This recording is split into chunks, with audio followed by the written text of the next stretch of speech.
안녕하십니까. 자, 진모 강좌를 시작하겠습니다. 자, 연어회와 마찬가지로 가장 출제 가능성이 있는 선지를 골라서 문제를 만들었고, 사령도 그렇습니다. 일부 중복되는 부분이 많을 수밖에 없는 과정인데요. 왜? 중요한 것들이 여전히 중요하니까요. 또 필요한 새로운 판례라든지 새로운 쟁점을 놓고 문제를 또 변형하고 해서 자, 출제를 했습니다. 그리고 언제든지 알고 계시겠지만은 여러분들이 시험을 보시고, 자, 첫째, 반드시 시험을 보셔야 됩니다. 특히 정말로 바쁘시다면 선택형은 몰라도 사례형은 꼭 시험을 보셔야 됩니다. 사례형이 더 중요합니다. 선택형은 뭐 아침에 좀 늦게 와가지고 선택형은 어떻게 그것도 보셔야 되긴 보셔야 되지만은 정말로 사례형은 꼭 써보셔야 됩니다. 특히 내가 잘 알지 못하는 쟁점이 나왔다고 이렇게 해버리면 시험장에서도 그런 현상이 나올 수 있을 텐데, 배운 지식을 가지고 법전 뒤져가지고 법전을 베껴가지고 차근차근 생각하다 보면 한식은 생각이 나게 돼요. 그래서 반드시 저는 선택형이든 사례형이든 저의 모든 수강생들은 전부 시험을 봐서 답안지를 다 내길 바랍니다. 그리고 지금은 여러분들이 내 성적이 이것이네, 이거 중요한 게 아닙니다. 이 과정은요, 실력을 쌓아가는 과정이지 확인하는 과정이 아닙니다. 최종 모의고사 과정이 아닙니다. 그러니까 지금 강좌는 여러분들이 실력이 충분하면 이 강좌에 들어올 필요가 뭐가 있어요. 지금 혼자 가서 그냥 문제나 풀고 앉았지. 지금은 실력을 쌓아가는 과정이기 때문에 절대로 성적에 연연해서는 안 됩니다. 그러니까 사례형 같은 경우 100점 만점에 30점, 40점 맞아도 좋아요. 그 대신에 뭘 하면 돼요? 틀렸던 걸 복습하고 강의 도중에 듣고 복습해 가시면 되는 거예요. 그래서 내일로 하지 말고 반드시 오늘 저는 오전 수업 과정이니까 오전에 수업을 하면은 오후까지 축을 하고 다른 것 하지 말고 이걸 다 마치세요.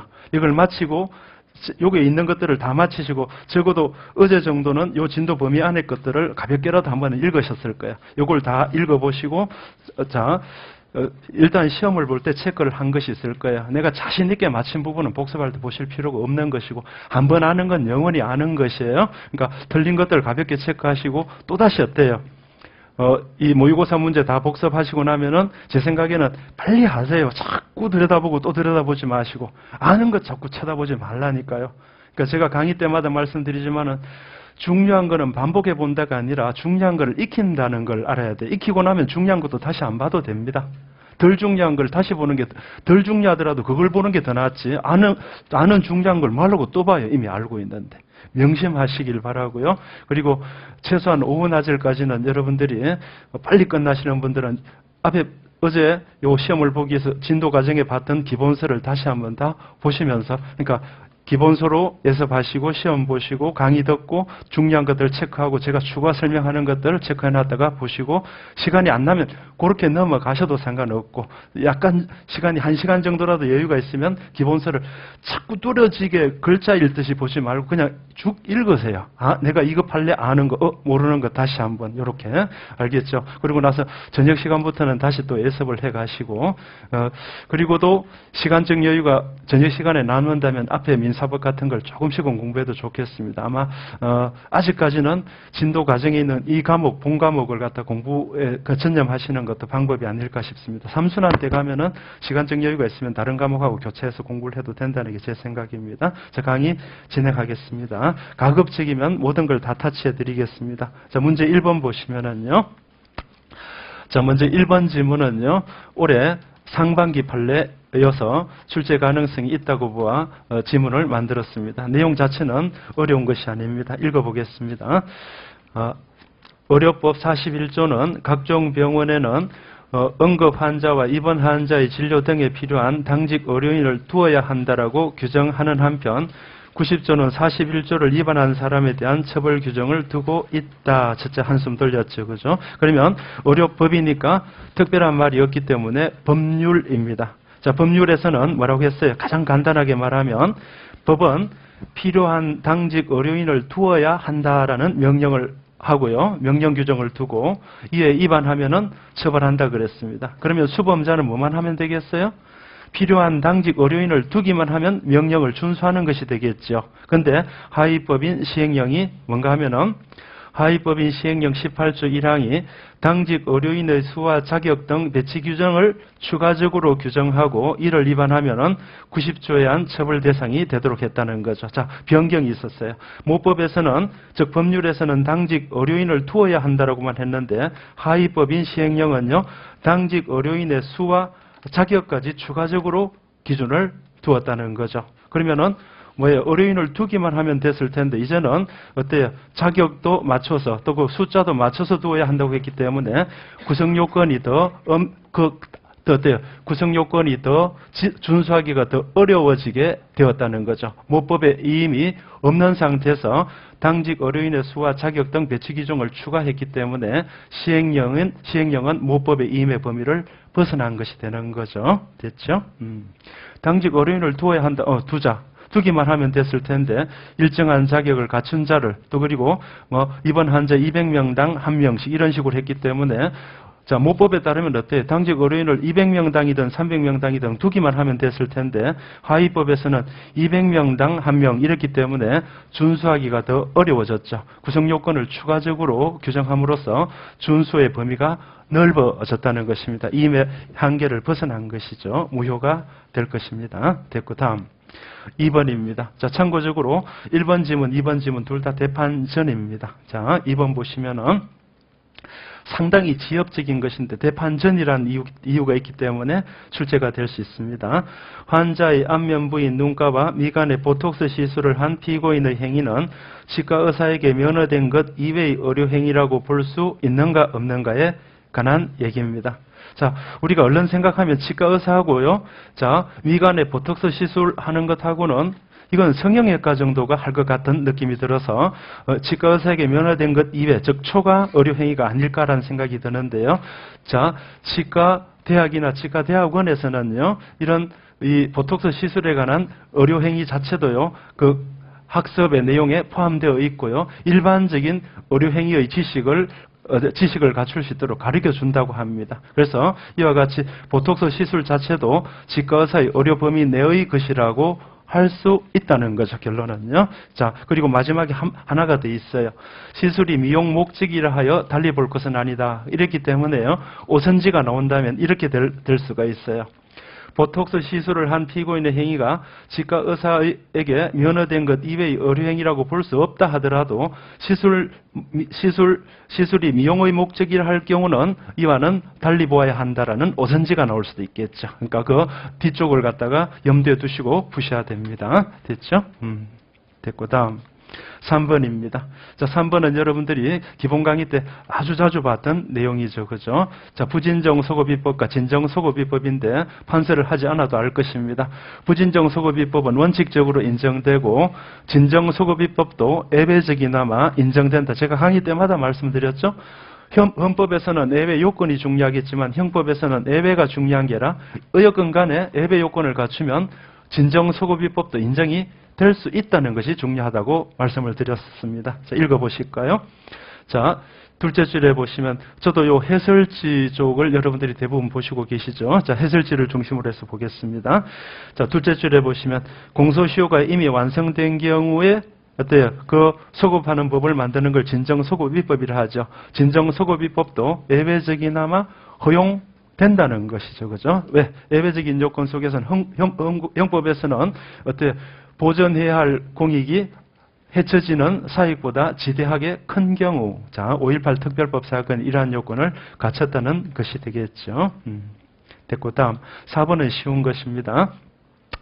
폭처법상 범죄단체 구성원으로서의 활동 부분은 명확성 원칙에 위배된다고 할 수 없다 했는데 항상 단어 한 개만 보는 것이 아니라 단어를 체계적으로 또는 그 규정 전체의 입법 목적 취지를 고려해서 본다 그랬죠. 활동 그러면 이게 무슨 활동인지 몰라요. 하지만 범죄단체 구성원으로서의 활동이기 때문에 활동의 범주가 제한을 받게 됩니다. 따라서 활동이란 단어는 앞에 있는 범죄단체 구성원으로서의라는 한정을 받음으로써 그 활동의 범위가 제한을 받게 되고 그 의미 내용이 밝혀지게 되는 것이죠. 자, 명확성 원칙에 반하지 않습니다. 됐고 다음 5번입니다. 자, 5번은 둘째 줄에 보시면 정보통신법 제49조의 타인에는 즉 비밀의 주체인 그 타인에는 생존하는 개인뿐만 아니라 이미 사망한 자도 포함될 수 있다 했습니다. 타인 그러니까 다른 사람이란 뜻인데요. 이때 사람은요, 법에서 사람은 살아있는 사람을 말할 때도 있고 죽은 사람을 말할 때도 있어요. 그래서 명예훼손죄 같은 경우는 307조 1항의 사람은 살아있는 사람이 됩니다. 왜냐하면 사자 명예훼손죄의 규정이 따로 있기 때문입니다.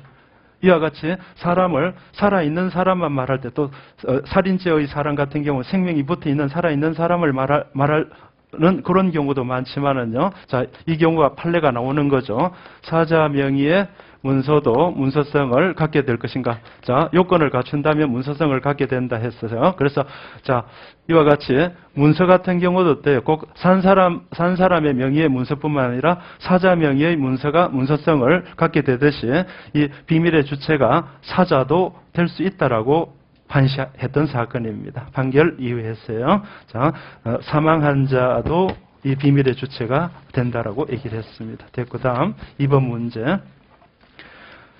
자, 강의 때마다 말씀드렸지만 제형법정주의에서는 소급표 금지 원칙 쪽이 제일 중요해요. 1번은 제가 뺄 수가 없어서 문제를 만들어 놓은 것이고요.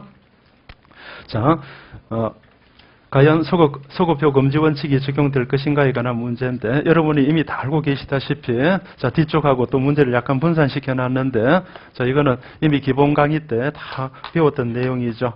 형벌하고 보안 처분의 관계입니다. 그죠?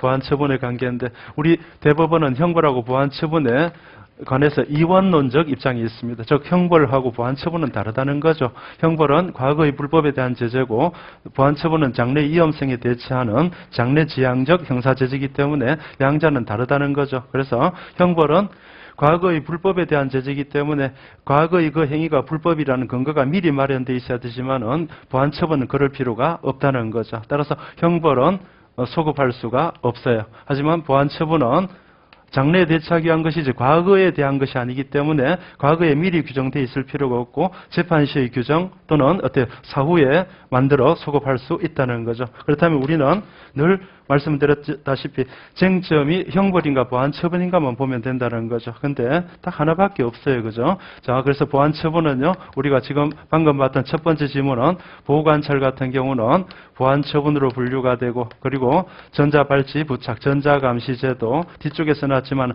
아청법상의 신상공개명령, 신상공개명령 이런 것들은 전부 다 보안 처분의 성격을 갖기 때문에 이게 자, 소급표 금지 원칙이 되지 않는다. 즉 소급할 수 있다. 소급할 수 있다. 소급표 금지 원칙으로부터 자유롭다. 소급표 금지 원칙이 적용되지 않는다는 것이죠. 하지만 딱 하나 이 지문이 정말 수험적으로는 참 중요할 수밖에 없어요. 그죠? 가정폭력 범죄의 처벌에 관한 특례법상의 사회봉사명령, 아직까지는 사회봉사명령이 있고 판례가 하나밖에 없기 때문에. 근데 이 판례는요, 우리 대법원이 사회봉사명령도 보안처분의 일종이라고 인정을 해요. 이걸 꼭 반드시 알아야 돼요. 보안처분의 일종이나 그 실질이 신체의 자유를 제한하는 형벌의 실질을 갖고 있기 때문에 소급할 수 없다. 그래서 사회봉사명령 시한을 갖다가 장기로 더 늘린 것을 소급 적용할 수 없다는 100시간에서 200시간으로 늘린 것을 소급 적용할 수 없다는 것까지도 알아달라고 얘기를 했었어요. 그죠? 한꺼번에 같이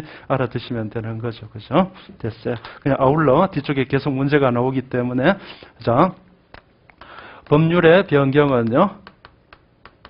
법률의 변경은 소급할 수가 없죠. 특히 불리하게 변경된다는 전제하입니다. 하지만은 판례의 변경은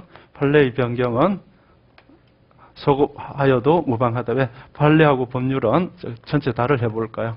판례하고 법률의 변경은 서로 다른 거니까 법률의 변경은 법 그 자체가 변경되는 건데 판례의 변경은 법 자체는 그대로 존재하고 존재하는 자체의 해석론이 바뀌는 것이기 때문에 법률의 변경하고 판례의 변경은 서로 다른 것이다. 그리고 또 양형기준도 법적 구성력이 없기 때문에 법이 아니란 뜻이 되는 거죠. 그렇기 때문에 나중에 사후에 만들어진 양형기준을 소급하여 적용하여 그 기준으로 삼을 수 있다라고 판례가 얘기를 했었어요. 됐죠? 그리고 또 방금 얘기했다시피 소급표 금지 원칙인데 같이 쓰면 자 보실까요? 부진정 또는 진정 소급입법도 그냥 이렇게 표현할까요? 허용이 가능하다. 예외 요건을 갖춘다면 그렇죠. 자, 그러면 문제가 되는 쟁점은요.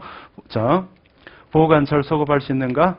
있다. 전자감시제도 소급할 수 있다. 신상공개 소급할 수 있다. 판례 변경 소급할 수 있다. 양형기준 소급할 수 있고 부진정뿐만 아니라 진정소급입법도 소급할 수 있다니까 소급할 수 없는 것은 사회봉사명령 하나밖에 없어요. 전체적으로 공부를 하면은 됐죠. 그러니까 쟁점이 하나, 둘, 셋, 넷, 다섯, 여섯, 일곱, 여덟 개인데 소급할 수 없는 건 사회봉사명령 하나밖에 없어요. 됐죠. 개수로 알아두셔도 충분할 것입니다.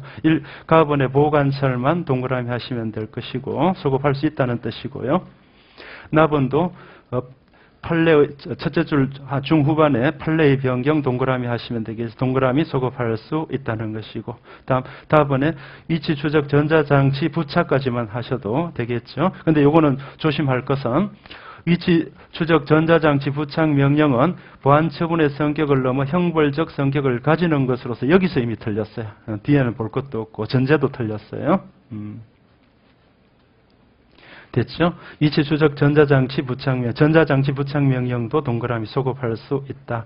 라번에 사회봉사명령은 밑줄 하시든지 세몰 하시든지 달리 표시하시고 마번에 양형기준 동그라미 하시고 동그라미는 전부 소급할 수 있다. 세모 쳤던 사회봉사명령은 소급할 수 없다. 다른 걸 밑줄 했으면 하나는 파돌 밑줄 하시면 되겠죠. 일관되게 하여 달라. 특히 선택형 문제 해결은 항상 일관되게 표현을 해 오시는 것이 기억에 오래 남습니다. 문제 3번입니다. 자, 틀린 것은 했는데 1번 제가 전년도에는 1번을 갖다 오선지로 출제를 한 바 있는데 지금 올해는 정선지로 고쳐서 문장을 만들어 놨습니다. 자, 보시면은요. 명확성 원칙이란 최소한의 명확성을 요구하는 것이다. 꼭 알아두셔야 돼요. 욕심을 최대한의 명확성을 요구하게 되면은 구성 요건을 갖다가 어떻게 규정할 수가 없어요. 그렇죠? 329조의 타인의 재물을 낱낱이 기술적으로 다 써야 되기 때문입니다. 그럴 수가 없기 때문에 명확성 원칙은 명확하여야 한다가 아니라 불명확하지 않으면 된다라는 소극적 요구일 뿐입니다. 최대한의 소자를 대자로 고쳐서 작년에 오선지로 냈던 것을 올해는 정선지로 바꿔놨습니다. 됐죠? 법관의 보충적 해석을 통해서도 그 의미 내용이 밝혀지지 않았을 때 명확성 원칙에 반하게 됩니다. 됐죠? 다음 2번입니다. 음란은 이거 허용되죠. 동그라미입니다. 그죠? 음란은 자, 비교되는 말. 저속은요, 표현의 하한이 열려있다. 즉, 대상이 제한이 없기 때문에 저속한 건 나쁜 모든 것들이 저속하기 때문에 범주가 너무 지나치게 광범위해 명확성 원칙에 어긋납니다. 음란은 어때요? 성적인 의미를 담은 표현이기 때문에 제한을 받게 됩니다. 음란, 동그라미, 저속, 세모. 됐죠? 다음. 3번은 어쩔 수 없이 아직까지는 시사성도 있고 하기 때문에요. 자, 횡성 이외의 지역에서 자란 소를 횡성에 데려가서 2개월간 있다가 도축한 이 소를 갖다가 횡성 한우라고 원산지 표시를 했을 때 과연 농산물 품질관리법 위반죄가 될 것인가에 관한 문제인데 법관은요. 그 당시 원심의 법관은 2개월 정도밖에 안 됐기 때문에 이건 다른 데서 자란 소다라고 해서 원산지 표시 규정 위반이라고 판시했는데 우리 대법원은 짧게나마 그 기간이 단기간이라는 이유만으로 원산지 표시 규정 위반이라고 단정할 수 없다 했습니다. 일반적인 관념하고는 약간은 어긋나는 것 같습니다. 근데 결국은 뭔가 하면 형사소송법에서 확신을 심어주지는 못했다는 거죠. 그러니까 유죄가 되어야만, 무죄가 되어야만 무죄가 되는 게 아니라 유죄의 확신이 없으면 무죄가 되는 것이니까 그런 관점에서 우리 법을 공부하시는 분들은 좀 이해를 할 수도 있는 부분입니다. 다음 4번입니다. 처벌을 희망하지 않는다는 의사표시 또는 처벌 희망의 의사표시의 철회는 이른바 소극적 소송 조건에 해당하고 이러한 소송 조건에는 유추해석 금지 원칙이 적용되지 않는다 했는데 바로 뒷문제에 제가 분산해서 써놨지만은 소송 조건인 고발에도 유추해석 금지 원칙이 적용이 되게 됩니다. 따라서 이 고소의 주관적 불가분의 원칙에 관한 고소의 주관적 불가분의 원칙에 관한 이 규정을 고발에도 적용이 된다라고 해석한다면, 고발에도 적용이 된다고 해석한다면 무리한 해석, 유추 해석이다라는 내용하고 같이 연결되는 부분입니다. 4번이 어려운 이유는요. 여러분들께서는 이론 공부를 좀 덜 했기 때문에 오히려 더 쉬운데요. 옛날에 사법시험에서는 이 이론이 나왔어요. 형사소송법에는 원칙적으로 재형법정주의가 적용되지 않고, 형사소송법에는, 자, 그냥 들게 하지 마세요. 형사소송법은 형법이 아니기 때문에 재형법정주의가 적용되지 않고, 따라서 재형법정주의 내용인 유추해석 금지 원칙도 소송법에는 적용되지 않는다가 다수설이에요. 그렇지만 소송법 전반에 관한 일반론하고 소송 조건하고를 구분할 줄 알아야 돼요. 그러니까 예외적으로 소송 조건만큼은 무리하게 해석을 해서는 안 된다는 거죠. 꼭 기억하셔야겠어요. 됐고. 5번 같은 경우는 과거에 사법시험에서 출제가 됐던 것들인데요. 좀 오래되긴 했습니다만 읽어보면 이거 굉장히 명확하지 않아요. 자, 보건복지부 장관의 고시인 구식품공전 규정 중 일반인들의 전례적인 식생활이나 통념상 식용으로 하지 아니한 것 일반적 규정이고요. 식료품 원료로서 안전성 및 건전성이 입증되지 않은 것 역시 일반적 규정으로 규정해놨습니다만은 이보다 더 상세하게 규정할 수 없기 때문에 이에 만족할 수밖에 없다는 거죠. 됐죠? 그래서 이런 건 이론적으로 이렇게 말해요. 그래서 명확성 원칙에 위배되는가에 관한 학자들의 견해가요. 더 구체화의 가능성 이걸 따집니다. 더 구체화의 가능성인데 더 구체화의 가능성이 남아있음에도 불구하고 이를 덜 구체화했을 때는 명확성 원칙이 위배됩니다. 자, 근데 자 한번 볼까요? 노력을 하면 80까지는 명확하게 할 수 있어요. 노력을 하면. 근데 규정이 뭔가 하면 70 정도만 명확하게 규정했다면 이건 더 구체화의 가능성이 남아있기 때문에 명확성 원칙에 어긋나는데 거꾸로 어때요? 자, 지금 규정을 했더니 명확도가 30%밖에 안 되는데 최대한 구체화해봐도 명확도가 30%밖에 안 될 때는 오히려 수치는 낮지만은 명확성 원칙에 위배되지를 않아요. 알겠죠? 그러니까 명확도로 따지는 게 아니에요. 그 명확도의 명확성에 더 구체화가 더 명확하게 하는 가능성을 따지는 거예요. 가능성을 따지는 거예요. 일반적으로 마찬가지죠. 여러분들이 80점을 받을 능력을 갖고 있음에도 불구하고 60점에 노력을 해서 60점을 얻었으면 문제가 있는 거죠. 하지만 최대한의 능력을 발휘해도 50점밖에 못 맞는 사람이 50점을 받았다면 사실상 100점이나 다름없는 거죠. 근데 시험이라는 건 그렇게 평가를 해주지는 않습니다만 이치적으로는 그러하다는 거죠. 그렇습니다. 자, 부모님들이 늘 하시는 말씀, 우리 아이는 머리는 좋은데 라고 노력이 부족해 하는데 노력하는 것 자체가 능력이라는 걸 모르시는 부모님들이 하시는 말씀이죠. 자, 문제 4번입니다. 유추해석 금지 원칙에 위반되는 경우 했어요. 자, 기억번은 이제는 좀 약한 시간이 지났습니다만 언제든지 출제될 수 있는 거죠. 카메라 이용 촬영제의 객체인 타인의 신체는요, 타인의 육체적 신체 그 자체를 말하는 거지 그 신체가 비친 이미지 영상까지 포함하여 해석한다면 무리한 해석이란 뜻입니다. 그죠? 셋째 줄을 보시면 둘째 줄 끝에 다른 사람의 신체 이미지가 담긴 영상도 이 다른 사람의 신체에 포함된다고 해석해서는 안 된다는 거죠. 신체 자체를 말한다는 것입니다. 됐고 다음 자, 니은번에 고소의 주관적 불가름 원칙 나오는 고소 동그라미 뒤에 있는 고발 세모. 고소는 동그라미, 고발은 세모. 고소하고 고발은 다른 거다. 알겠죠? 그 규정 취지도, 자, 제도적 취지도 다르고요. 그 주체도 다르고 하기 때문에 고발에 적용될, 자, 고소의 주관적 불가름 원칙은 고발에 적용될 수 없다. 됐고요. 소송법이 아주 중요한 거죠. 다음.